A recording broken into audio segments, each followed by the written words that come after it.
जितने भी जनप्रतिनिधि है उनसे भी साफ साफ शब्दों में कहना चाहता हूँ, आप सबकी भी जिम्मेदारी है। अरे रोहिंग्या यहाँ रह रहे हैं, बांग्लादेशी यहाँ रह रहे हैं और हमारे बेटियां सुरक्षित नहीं है।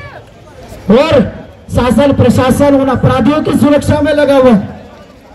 जिन बेटियों के साथ, जिन परिवारों के साथ ये घटनाएं घटी, वो बेचारे न्याय के लिए भटक रहे हैं और वो अपराधी सुरक्षा के दायरे में घूम रहे हैं।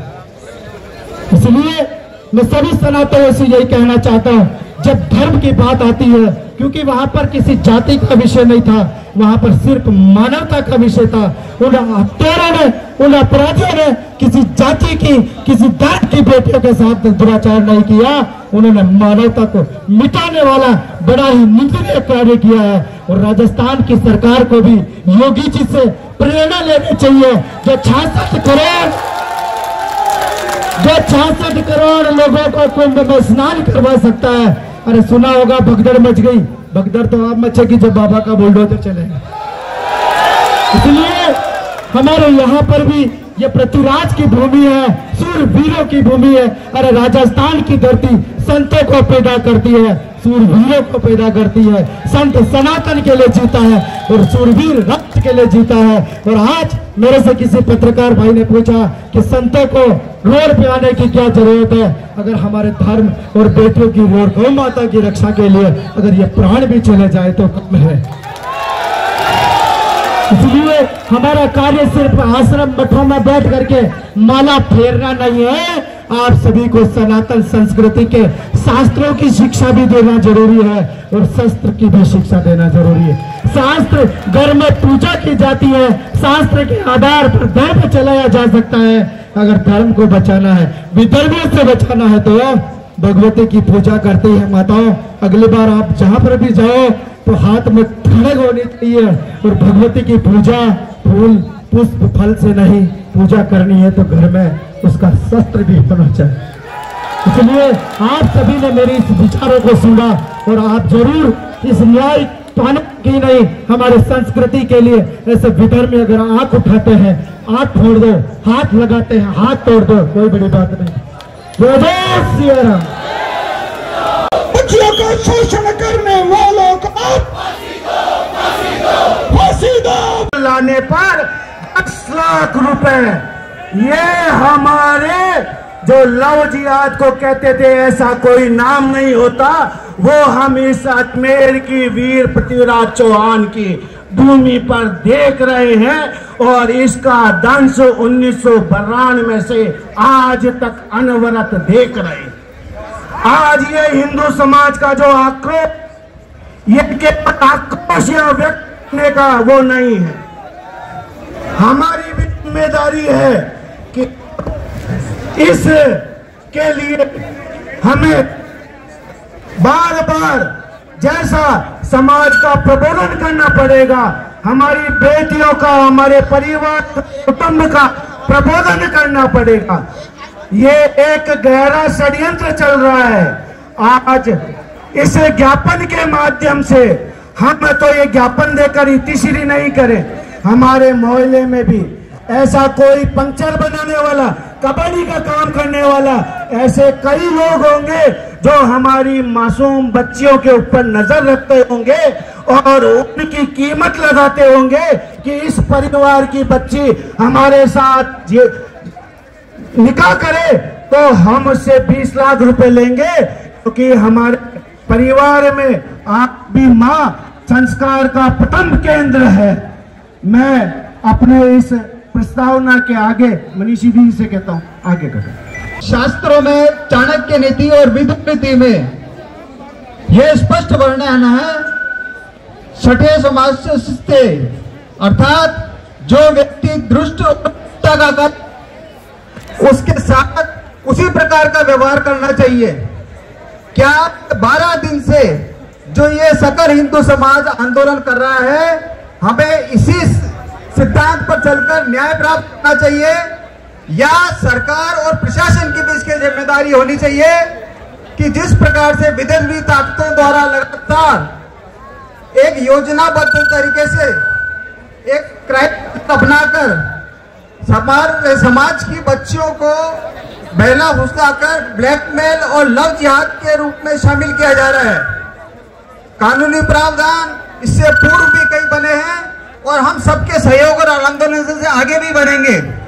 अभी तक के जो प्रावधान है उसमें हमारी मांग है कि ये जो घटना घटी है उसके दोषियों को जल्द से जल्द सजा मिले।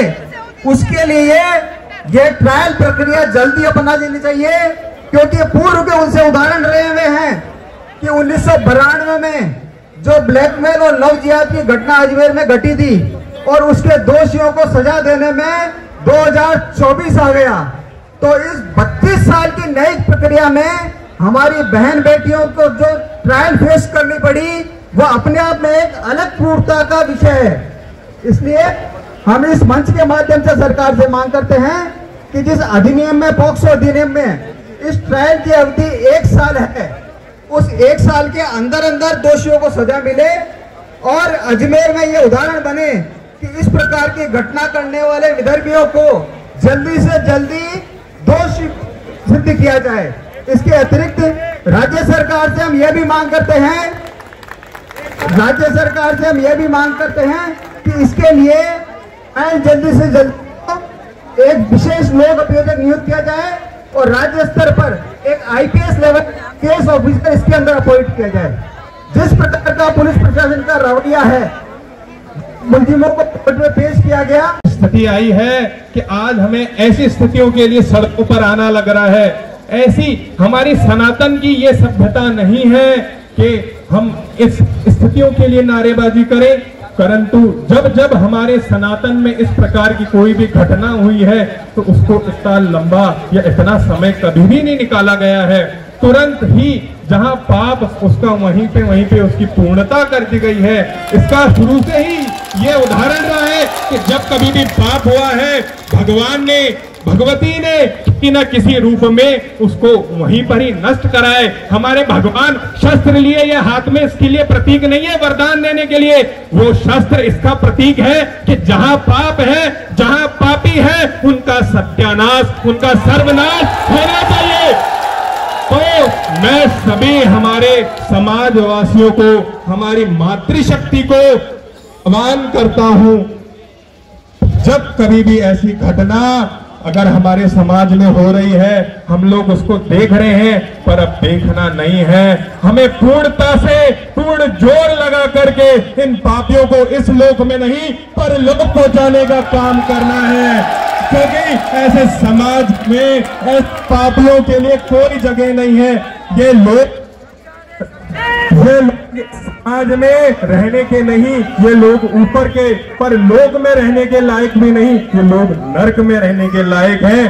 तो कहीं ना कहीं इस तरीके के कर्म हमारे समाज को, हमारे हिंदुत्व को, हमारे सनातन को क्षति पहुंचाते हैं। स्त्रियां समस्ता स्तव देवी भेदा, ऐसा देवी दुर्गा सप्तशती में कहा गया है कि देवी सभी स्त्रियां आपके स्वरूप हैं। हम मातृभक्ति हैं, हम मात्र की पूजा की उपासना करते हैं। तो मैं सभी भक्तों से, सभी जनता जनार्दन से यह आग्रह करना चाहूंगा कि इसको हम सभी मिलकर के सरकार से, न्यायालय से, जहां भी जैसा पूर्ण बन सके अपने सहयोग से इन पापियों को, इन अपराधियों को जल्दी से जल्द परलोक पहुंचाने के कार्य में जुटे और इस समाज को सुरक्षा और मातृभाव के प्रति समर्पित बनाए।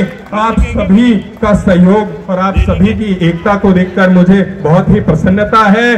और हम लोग अगर ऐसा प्रण करें कि ऐसे पापी अगर इस समाज में नहीं है, तो हमारा समाज कितना सुंदर है, कितना सुरक्षित है। जहां माताएं बहनें सुरक्षित हैं, ऐसा हमारा समाज है। तो आप सभी के इस सहयोग के लिए मैं बहुत बहुत आभार व्यक्त करता हूं कि आपने इस समाज में इतनी अच्छी सुंदरता के साथ में इतनी अच्छी वीर इस पापियों का आपके लिए एकत्रित करा है। और हम सब, मुझे ये पूर्ण विश्वास है कि जल्द ही हम सब इस सब पूर्ण कार्य को पूर्ण करने में, इन पापियों को संहार करने में जल्द ही सफल होंगे। जय श्री राम, जय भवानी।